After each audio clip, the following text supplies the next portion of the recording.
शांति 8 अप्रैल 2025 प्रातः मुरली। ओम शांति बाप दादा मधुबन।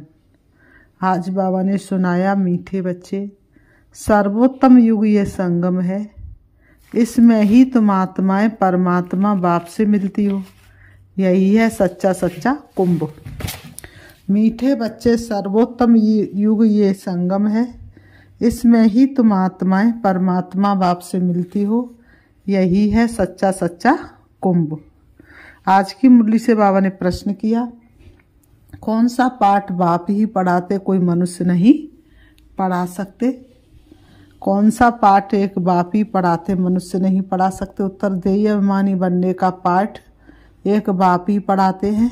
ये पाठ कोई देदारी नहीं पढ़ा सकता। पहले पहले तुमको आत्मा का ज्ञान मिलता है। तुम जानते, हम आत्मा परम धाम से एक्टर बन पाठ बजाने आए। अभी नाटक पूरा होता है, ये ड्रामा बनाया है। इसे कोई ने बनाया नहीं, इसलिए इसका आदि और अंत भी नहीं है। आज की मुरली से बाबा ने प्रश्न किया, जाग सजनिया जाग, तुझे तेरा सजन जगाए रे। ओम शांति। बाबा कहते हैं, बच्चों ने ये गीत सुना, बच्चों ने ये गीत अनेक बार सुना होगा। साजन सजनियों से कहते हैं, उनको साजन कहा जाता है जब शरीर में आते हैं, नहीं तो वह बाप है, तुम बच्चे हो।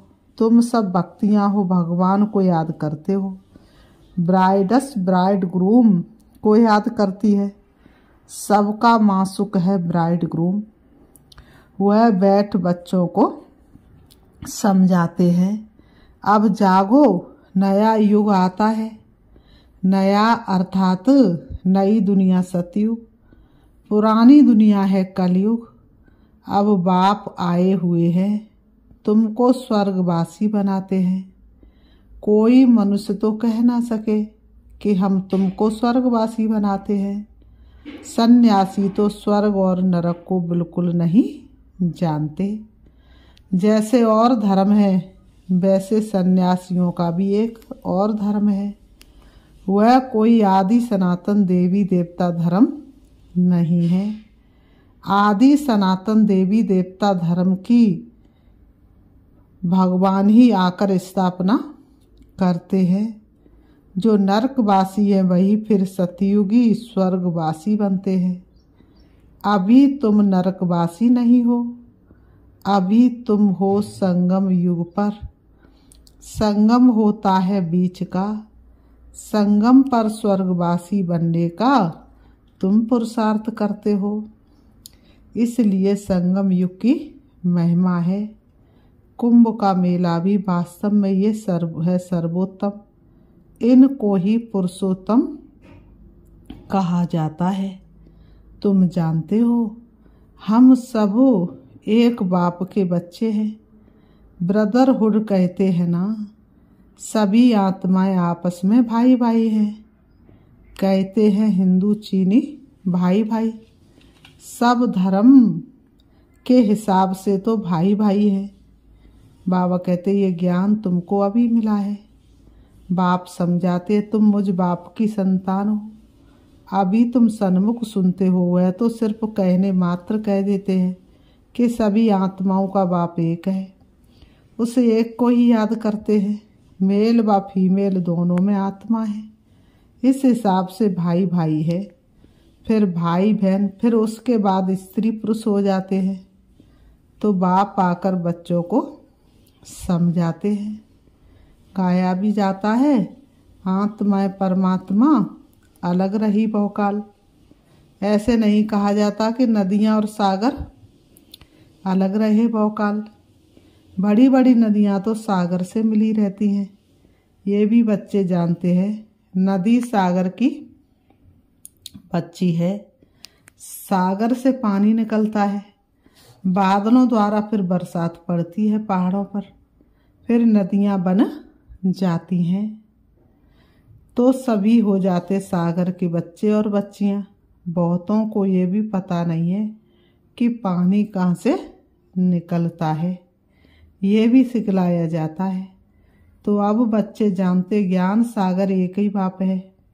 ये भी समझाया जाता है तुम सभी आत्माएं हो, बाप एक है, आत्मा भी निराकार है। फिर जब साकार में आते हो तो पुनर्जन्म लेते हो। बाप भी जब साकार में आए तब आकर मिले। बाप का मिलना एक बार होता है, इस समय आकर सबसे मिले हैं।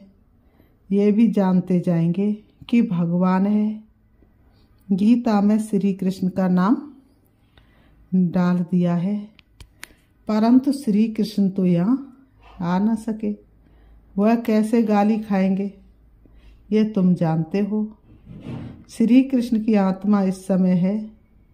पहले पहले तुमको ज्ञान मिलता है आत्मा का। तुम आत्मा हो, अपने को शरीर समझ इतना समय चले हो।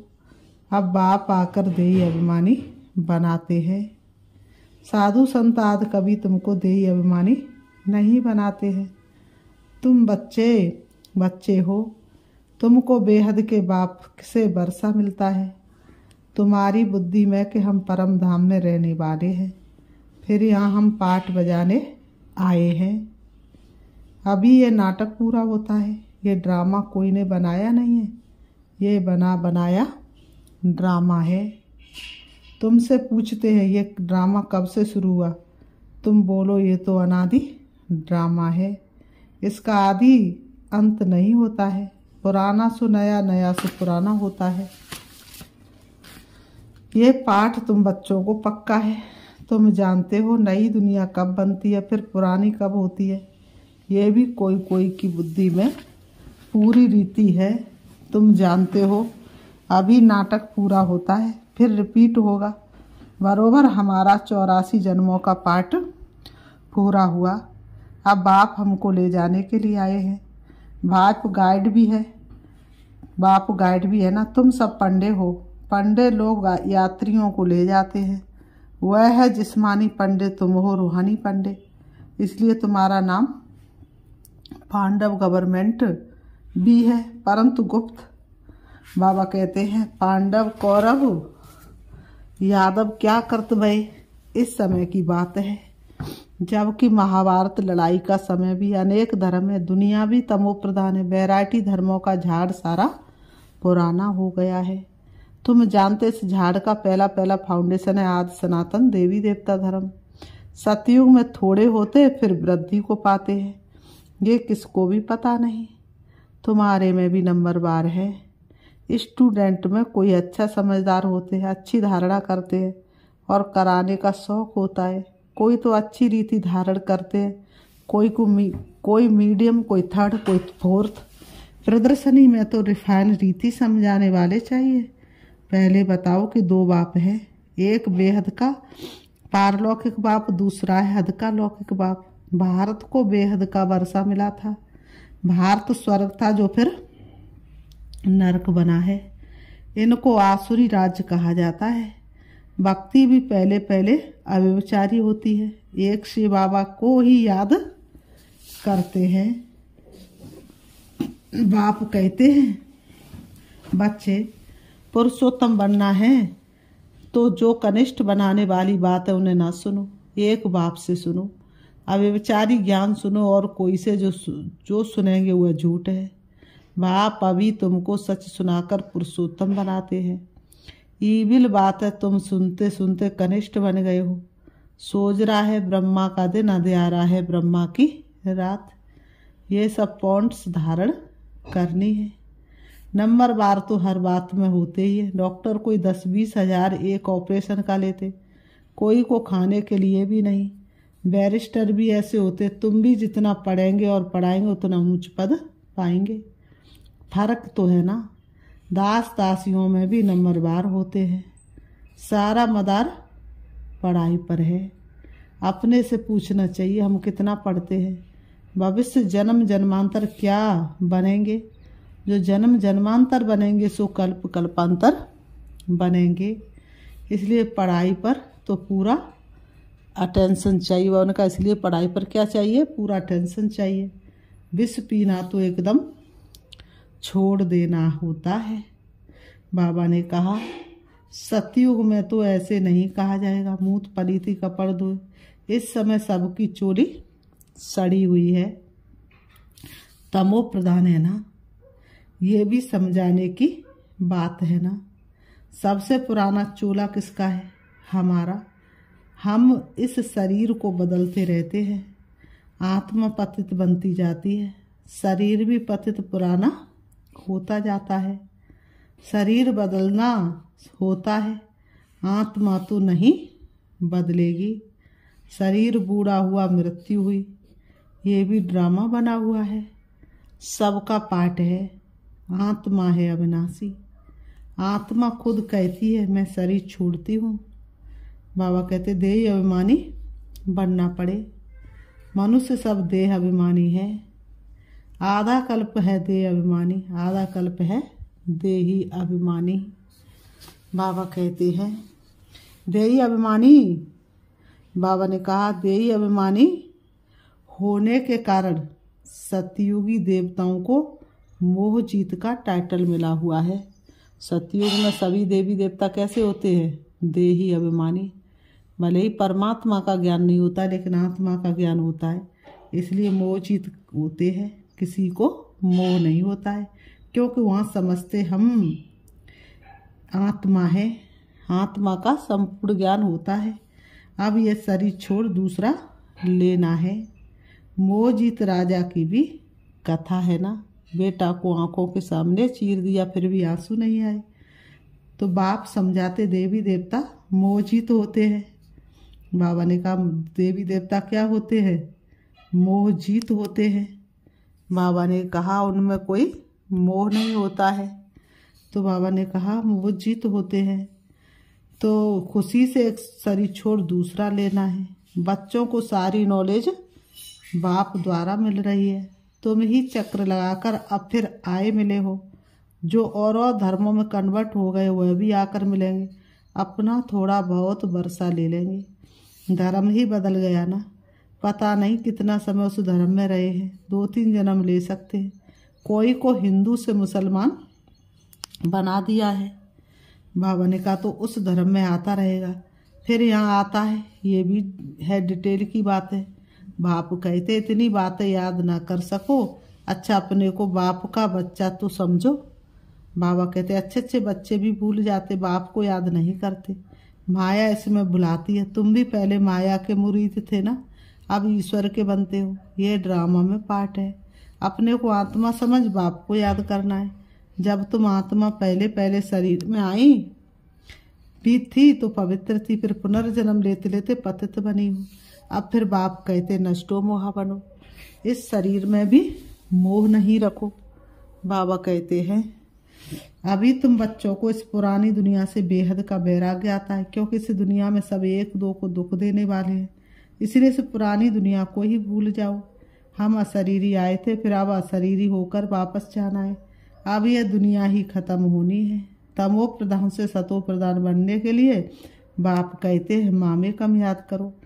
श्री कृष्ण तो कह ना सके कि मामे कम याद करो, श्री कृष्ण तो सतयुग में होता है। बाप ही कहते मुझे तुम पतित पावन भी कहते हो, तो अब मुझे याद करो। मैं ये युक्ति बताता हूँ पावन बनने की, कल्प कल्प की युक्ति बताता हूँ। जब पुरानी दुनिया होती तो भगवान को आना पड़ता है। मनुष्यों ने ड्रामा की आयु लंबी चौड़ी कर दी है। बाबा कहते तो मनुष्य बिल्कुल ही भूल गए हैं। अब तुम जानते हो ये संगम युग है, ये पुरुषोत्तम बनने का युग है, ये पुरुषोत्तम बनने का युग है। मनुष्य तो बिल्कुल ही घोर अंधेरे में पड़े हैं। इस समय है सब, बाबा ने कहा इस समय है सब तमो प्रधान। इस समय सभी कैसे हैं? तमो प्रधान। अभी तुम तमो प्रधान से सतो प्रधान बनते हो। बाबा तुमको कैसा बनाने आया है? सतो प्रधान। तुमने ही सबसे जास्ती भक्ति की है। अब भक्ति मार्ग खत्म होता है। भक्ति है, भक्ति को क्या कहेंगे? मृत्यु लोक, फिर आएगा अमर लोक। तुम इस समय ज्ञान लेते हो, फिर भक्ति का नाम निशान नहीं रहेगा। सतयुग में भक्ति होती नहीं। हे भगवान, हे राम, ये सब भक्ति के अक्षर है, दुख वाले अक्षर है। हे भगवान, हे राम। ज्ञान में तो वाह वाह होता है, हाय हाय नहीं। इसमें कोई आवाज नहीं करना है। बाप ज्ञान का सागर है, आवाज थोड़े ही करते हैं। उनको कहा ही जाता है सुख शांति का सागर। बाबा ने कहा उसको कहा जाता सुख शांति, बाबा ने कहा इसे कहा जाता सुख शांति का सागर। तो सुनाने के लिए भी उनको शरीर चाहिए ना। भगवान की भाषा क्या है ये कोई जानते नहीं। ऐसे तो नहीं बाबा सब भाषाओं में बोलेंगे, नहीं, उनकी भाषा है ही हिंदी। बाबा एक ही भाषा में समझाते, फिर ट्रांसलेट कर तुम समझाते हो। फॉरेनर्स आदि जो भी मिले उनको बाप का परिचय देना है। बाप आदि सनातन देवी देवता धर्म की स्थापना कर रहे हैं, त्रिमूर्ति पर समझाना चाहिए। प्रजापिता ब्रह्मा के कितने कितने ब्रह्मा कुमार कुमारियां हैं। कोई भी आए तो पहले उनसे पूछो किसके पास आए हो। बोर्ड में लगा पड़ा है प्रजापिता, वह तो रचने वाला हो गया, परंतु उनको भगवान नहीं कह सकते। भगवान निराकार को ही कहा जाता है। ये ब्रह्मा कुमार कुमारियां ब्रह्मा की संतान है। तुम यहाँ किस लिए आए हो? हमारे बाप से तुम्हारा क्या काम? बाप से बच्चों का ही काम होगा ना। हम बाप को अच्छी रीति जानते हैं, हम बाप को अच्छी रीति जानते हैं। गाया हुआ है ना संसोज फादर, हम उनके बच्चे हैं। फिर बाबा कहते अच्छा मीठे मीठे सिकी लते बच्चों प्रति माता पिता बाप दादा का याद प्यार और गुड मॉर्निंग। रूहानी बाप की रूहानी बच्चों को नमस्ते। हम रूहानी बच्चों की रूहानी बाप दादा को याद प्यार और नमस्ते नमस्ते नमस्ते। धारणा के लिए मुख्य सार नंबर 1, पुरुषोत्तम बनने के लिए कनिष्ठ बनाने वाली जो ईविल बातें हैं वह नहीं सुननी है। एक बाप से ही अव्यभिचारी ज्ञान सुनना है। बाबा ने कहा एक बाप से ही क्या करना है? अव्यभिचारी ज्ञान सुनना है। नंबर 2, नष्टो मोहा बनने के लिए ध्येय अभिमानी बनने का पूरा पूरा पुरुषार्थ करना है। नष्टो मोहा बनना है तो क्या बनना है? देही अभिमानी। जब तक देही अभिमानी नहीं बनेंगे तब तक नष्टो मोहा बन नहीं सकते। बुद्धि में रहे पुरानी दुख देने वाली दुनिया है, मिटने वाली इस दुनिया से है दिल लगाना क्या, इसे भूलना है। इससे बेहद का वैराग्य हो। इस पुरानी दुनिया से क्या हो? बेहद का वैराग्य। आज की मुरली से बाबा ने वरदान दिया है, संगम युग की सर्व प्राप्तियों को स्मृति में रख चढ़ती कला का अनुभव करने वाले श्रेष्ठ प्रारब्धी भव। संगम युग की सर्व प्राप्तियों को स्मृति में रख चढ़ती कला का अनुभव करने वाले श्रेष्ठ प्रारब्धी भव। स्पष्टीकरण है, परमात्म मिलन व परमात्म ज्ञान की विशेषता अविनाशी प्राप्तियां होना। ऐसे नहीं कि संगम युग पुरुषार्थी जीवन है और सतयुगी प्रारब्धी जीवन है, नहीं। संगम युग की विशेषता है एक कदम उठाओ और 1000 कदम प्रारब्धि पाओ। कि तू एक कदम बढ़, मैं 10 कदम बढ़ूंगा।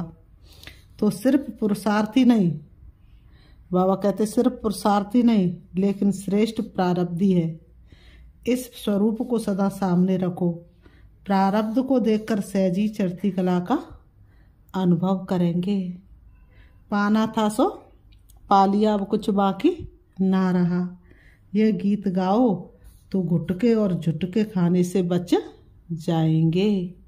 आज की मुरली से स्लोगन है, ब्राह्मणों का श्वास हिम्मत है जिससे कठिन से कठिन कार्य भी आसान हो जाता है। ब्राह्मणों का श्वास हिम्मत है जिससे कठिन से कठिन कार्य भी आसान हो जाता है। अव्यक्त सारे कमांड रूप की स्मृति से सदा विजयी बनो। कमांड रूप की स्मृति से सदा विजयी बनो। जैसे ब्रह्मा बाप को देखा कि बाप के साथ स्वयं को सदा कमांड रूप में अनुभव किया और कराया। बाबा ने कहा इस कमांड स्वरूप को कोई अलग नहीं कर सकता। ऐसे सपूत बच्चे सदा अपने को बाप के साथ कमांड अनुभव करते हैं। क्या बनना है? सपूत बच्चा। कोई ताकत नहीं जो उन्हें बाप से अलग कर सके। भगवान हमारा साथी है, हम उसके संग संग रहते हैं और वो अपने संग संग रहता है। जैसे दीपक संग बाती है, दीपक से बाती अलग होकर जल नहीं सकती, ऐसे ही हम भी बाबा से अलग नहीं हो सकते। अच्छा, ओम शांति, ओम शांति।